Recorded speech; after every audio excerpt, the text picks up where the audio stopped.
May good news sa Barangay Ginebra. May inihabol na player. Ang matindi pa dito, sharpshooter.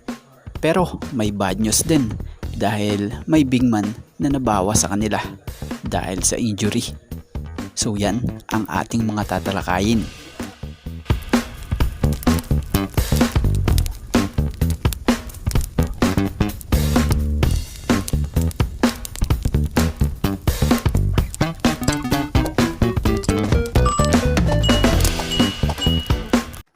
Tumungo naman tayo dito sa update sa PBA.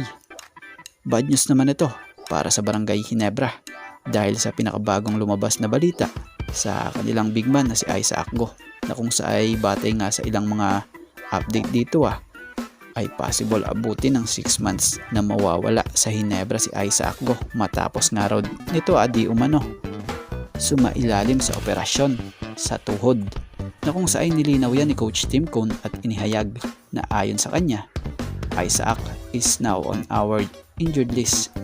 He just had surgery and will be out at least 6 months. So yun, para sa mga magtatanong, kamusta na nga ba si Isaac Go?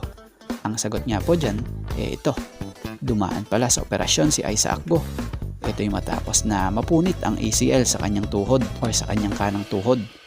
At inaasahang sasalang sa rehab si Isaac Go sa loob ng 6 na buwan. Mapunta tayo dito sa Ginebra. Good news, dahil tuluyan ng may makakatuwang ang mga gunner ng Ginebra. So tuluyan na nga pong mahahanay na muli sa posisyon nila Stephen Holt, Jamie Malonzo, Ralph Koo, and Aljon Mariano, etong si Jeremiah Gray. Good news, it's official, Jeremiah Gray is activated na muli dito sa Barangay Ginebra San Miguel. So bago nga magtapat sa Game 1 sa Best of 3 ng quarterfinals, ang Ginebra at Meralco, tuluyan ng ini-activate ng Barangay Ginebra San Miguel si Jeremiah Gray, ang isa sa mga sharpshooter or gunner ng Ginebra. Batay nga sa naging pahayag ni Coach Tim Cone via Viber message dito sa Fast Break, credit po sa inyo Fast Break. Maya's activation was just a roster maneuver, but he is getting close.